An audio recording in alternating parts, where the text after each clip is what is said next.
pleasant evening and a warm welcome to the national news live on Channel I. I'm Delanjali Ananda. I'm Uvin Hettiarachi and here are today's headlines. The Mirigama-Kurunegala section of the Central Expressway has been vested with the public. Anunayaka Thera of the Askari chapter says a change in attitude is needed for the development of the country. The Health Division says a further 160 Omicron patients have been identified. A new low-cost corona vaccine. The Sri Lanka Principal Service, the Sri Lanka Teacher Advisory Service and the Sri Lanka Teacher Service have been declared closed services. The island state of Tonga experiences a tsunami. Now for those and other stories in detail.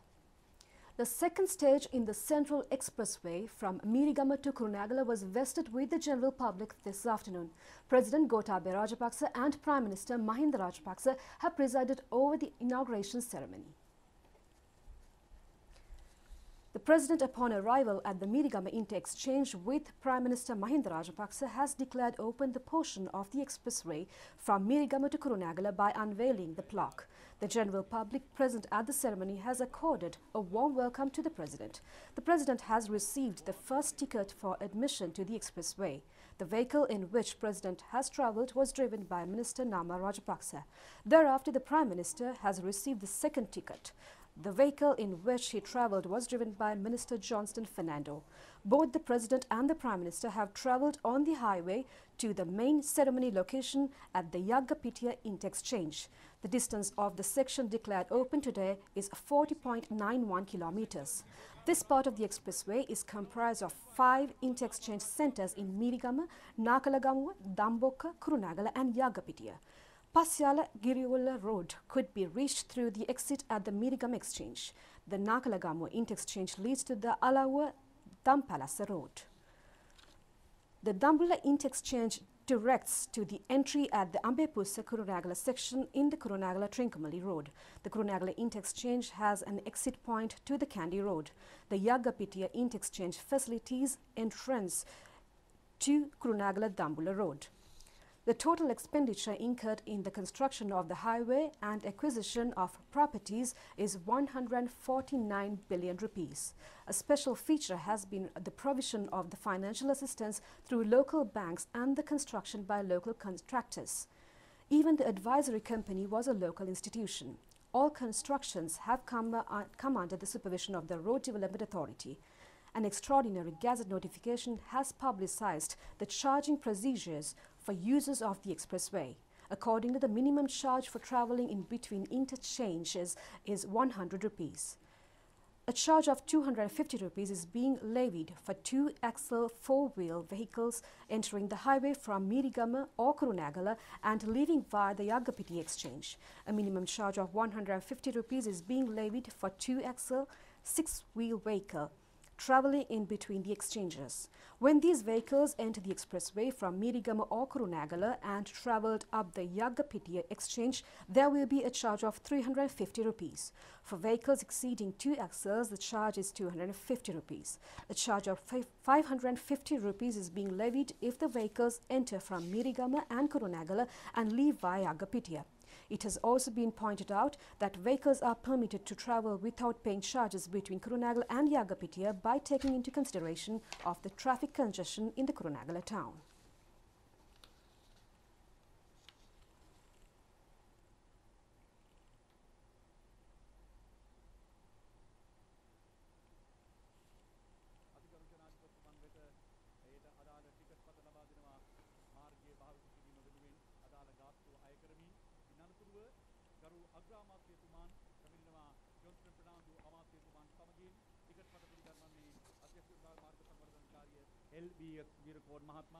Meanwhile, President Gotabaya Rajapaksa and Prime Minister Mahinda Rajapaksa expressed their opinions at the inauguration ceremony to vest the Central Expressway from Mirigama to Kurunegala. Prime Minister Mahinda Rajapaksa said that those who are criticising the expressway construction project are accusing the government while travelling in the same highway. However, the development efforts was told after the year 2015. Not even 37-kilometre distance from Kadavatha to Mirigama was constructed. The Prime Minister said that had it not been for the emergence of the good governance regime, the people by now would have been travelling from the Central Expressway to worship the sacred relic in Kandy. Some groups are trying to infuse fear in the minds of the people. They never see the good in the work being carried out. They are motivated by a defeated mindset. These opinion groups are trying to gain political advantages by confusing the minds of the people. The present government has given solutions by facing every challenge. President Gotabaya Rajapaksa has undertaken the task of rebuilding the economy, which went backward due to the COVID pandemic and the activities of the good governance. He also said that it is more important to reply to the criticisms through acts rather than uttering words. The past 2 years have been taken over by criticism. Prime Minister said that they hope to make the coming 3 years as years to face the challenges.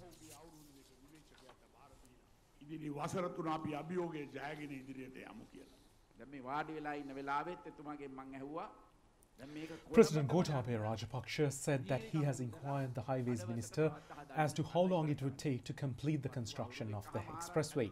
He said that the minister has responded saying the work could be completed within 1.5 years.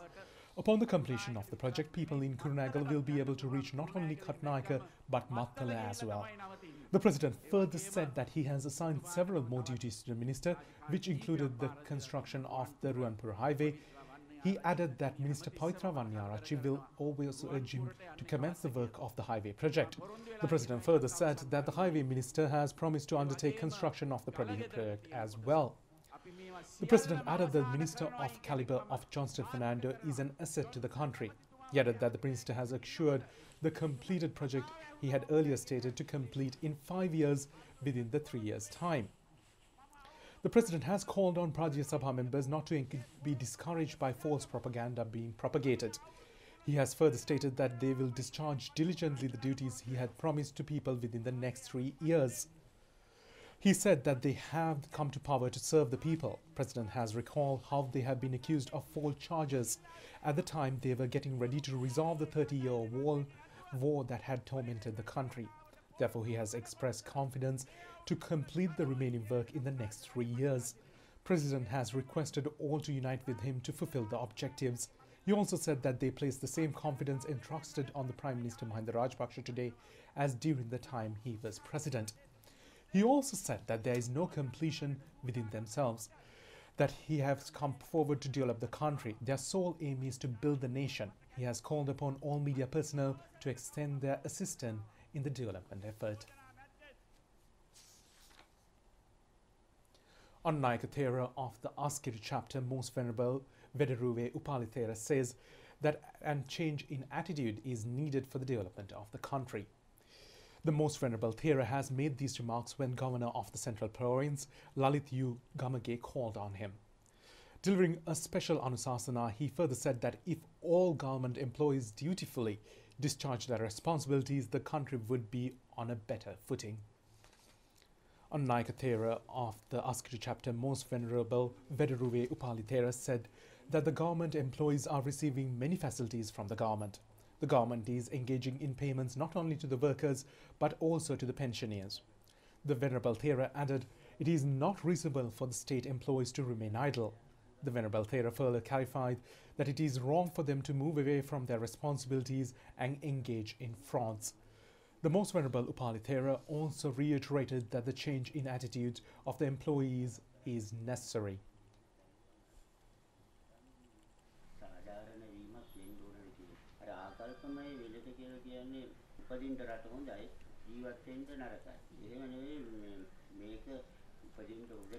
The governor, upon his meeting with the Most Venerable Annayaka Thera, inspected the ongoing development projects at the historic Gedige Viharaya. These development programs are being constructed under the direction of the Prime Minister. Director of the Department of Immunology and Molecular Medicine of the University of Sri Jayawardhanapura, Dr. Chandima Jeevandra, says a further 160 patients afflicted with the Omicron variant of the COVID-19 disease have been identified. He further points out that as in many other countries in the world, the Omicron strain is becoming the dominant COVID variant in the country. We used 182 samples for sequencing. Out of those 182 samples, 160 samples were belonging to Omicron variant and 22 were belonging to Delta variant. So which means in Sri Lanka, Omicron is becoming the dominant variant circulating in the island. These samples were detected from several districts in Sri Lanka, mainly Colombo, Galle, Matara, Kandy, Trincomalee and Gampa. And apart from that, Delta is still remain in and around Colombo district. It's very obvious that the vaccination is truly effective in preventing death and severe disease. And with the boost dose, the antibody levels will be increased up to 5 times as per the latest research finding. And apart from that, not only it will increase the antibody levels, it will also help you to experience less severe symptoms. And the duration of the illness is shortened with booster doses. And also the likelihood of getting into a hospital is also very less. If you have had the booster, you are very less likely to transmit the illness to the others. It is very interesting to note that we have started vaccination of 12 to 15-year-old children. We are going ahead with the first dose of vaccine for them, and this is done in collaboration with the Ministry of Education, Ministry of Health, and the Epidemiology Unit of Sri Lanka is giving full support with the availability of vaccine. We believe children will set an example for adults to come and get their vaccination, because children are getting vaccine very rapidly across the country. A total of 34,698,706 vaccine doses have been inoculated to the people in the country under the COVID-19 immunization program. Accordingly, 16,189,227 persons have received the first dose of the vaccine, while 13,869,020 have received both the doses. A total of 4,640,459 have received the booster dose thus far. The Director General of Health Services confirmed 7 COVID-19 related deaths which had occurred yesterday. Prime Minister Mahinda Rajapaksa has presided over the National Thai Pongal ceremony at the Temple Trees yesterday. Necessary background has been made to celebrate this year's Thai Pongal Day festival in a gala fashion. The event was organized on the instructions of the Prime Minister in his capacity as the Minister of Buddha Sasana, Religious and Cultural Affairs. The National Thai Pongal Day ceremony has been an extremely colourful event enriched with Hindu cultural features. The Prime Minister, along with wife Madam Shiranti Wickramasinghe Rajapaksa, has joined the celebrations. Dhamma school books printed according to the new syllabus were distributed among students on this occasion. Head of the Ramakrishna Mission in Colombo, clergyman Akshatra Manan Maharaj Swami and coordinator of Hindu religious affairs of the Prime Minister Ramachandra Kurukkal Babu Shrama and other Hindu clergymen have also graced the occasion. At the end of the ceremony, Hindu clergymen have extended greetings on the Prime Minister according to Hindu tradition. Thereafter, a drama display has taken place under the supervision of Kala Suri Mrs. Suri Vasugi Jagdishwaran. Minister Douglas Devananda, State Minister Jeevan Thondaman, parliamentarians Angajan Ramanathan and Suren Raghavan, Indian High Commissioner in Sri Lanka Gopal Bagle, Chief of Staff of the Prime Minister's Office Yoshita Rajapaksa and other officials were also present on the occasion. The Sri Lanka Principal Service, the Sri Lanka Teacher Advisory Service and the Sri Lanka Teacher Service have been declared closed services. The relevant Gazette notification has been released recently. The decision was taken with the agreement of the Public Services Commission. According to the Gazette notification, the decision becomes effective from 30th of August 2021. The notification adds that all action pertaining to appointments, promotions, disciplinary and transfers will continue to remain valid according to the existing powers and regulations. The special salary structures have identified with the respective services could be revised appropriately with the consent of the responsible authorities. The Gazette notification further says that relegation pertaining to the existing services charter dealing with services, grades in and positions of the respective services will remain as usual with the publication of the new allocations as approved by the relevant authority. Indian External Affairs Minister Dr. S. Jaishankar held a virtual meeting with Finance Minister Basil Rajapaksa today. During the meeting, Dr. Jaishankar conveyed that India has always stood with Sri Lanka and will continue to support Sri Lanka in all possible ways for overcoming the economic and other challenges posed by COVID-19 pandemic. Indian External Affairs Minister said India and Sri Lanka stand to gain from closer economic interlinkages as they are maritime neighbours. Dr. Jaishankar conveyed greetings to the Sri Lankan Finance Minister on the occasion of the festival of Pongal celebrated both in India and Sri Lanka. Both the ministers noted that extension of $400 million to Sri Lanka under the SARC currency swap arrangement and deferral of ACU settlement of $515 million would assist Sri Lanka. The two ministries reviewed the progress in extending Indian credit facility of $1 billion for importing food, essential items and medicine and $500 million for importing fuel from India. Mr. Rajapaksa welcomed Indian investments in Sri Lanka in the sectors including ports, infrastructure, energy, renewable energy, power and manufacturing. He assured that a conducive environment will be provided to encourage such investments. During the conversation, S. Jaishankar brought up the issue of Indian fishermen detained in Sri Lanka. He urged the government of Sri Lanka to ensure early release of the detained fishermen on humanitarian considerations. Prime Minister Mahinda Rajapaksa has paid his last respect to the remains of the late Venerable Galapita Mada Indrananda Thera at the Nittambuwa Vidyananda Mahapirivana Vihara today. The late Venerable Galapita Mada Indrananda Thera has functioned as the Deputy Registrar and Committee Member of Sri Lanka Ramagna Mahanika Development Council and also as the Chief Incumbent of the Nittambuwa Vidyananda Mahapirivana. The Prime Minister has extended his sincere condolences to the student bhikkhus, relatives and Dayaka Sabha. The Venerable Thera was born on the 28th of May 1961 in the Kalapita Mada village. He was ordained in the year 1973. The Venerable Thera had received his basic education from the Sri Veerasingha Pirivana Vihara in Parakandeniya. Later on, he had pursued higher education at the Vidya Lankara Pirivana in Kalaniya. The final rites are scheduled to take place in Nittambuwa.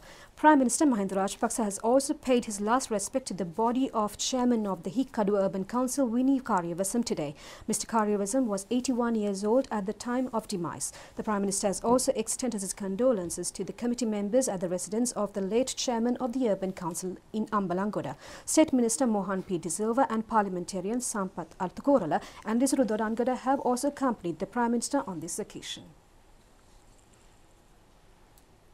1,000 houses built with the financial allocation of the Indian government and the Sri Lankan government were vested with the people in plantation sector. They have been constructed at a cost of 650 million rupees. Minister Namal Rajapaksa presided over the ceremony held in the connection. The sum of 1.2 million rupees has been spent on the construction of a single house. 1,000 houses have been built in the states in Nuwara, Badulla, Ratnapura, Kagala and Matale districts. Foundation stones are scheduled to be laid on the construction of 1,000 more houses in the beginning of March this year. In parallel to this event, Minister has distributed funds for the setting up of 20 religious places. Indian High Commissioner in Sri Lanka, Gopal Bhagle, was also present at the event. 45 graduates have been assigned duties at the Thonpani Divisional Secretariat Division in Galagedara. On occasion, equipment were distributed among members of 145 Samudhi families engaged in self-employment. Equipment have been distributed among 15 new footwear manufacturers in the Divisional Secretariat Divisions in Caspava, Kolonava and Mahargama yesterday. The value of each set of equipment was 15,000 rupees. Minister Vimal Veeravansha presided over the event. Handing over of certificates to the participants of higher course on footwear production and mechanical equipment also took place in parallel to the event. State Minister Janaka Vakumbara has presided over a ceremony to distribute equipment to self-employed persons in Ayagama in Ratnapura. Equipment and aid worth 12.5 million rupees were handed over in the Livelihood Strategy Development Program. The event took place at Ayagama Divisional Secretariat. That's it for tonight's English News Update. Thank you for joining us. Good night. Good night.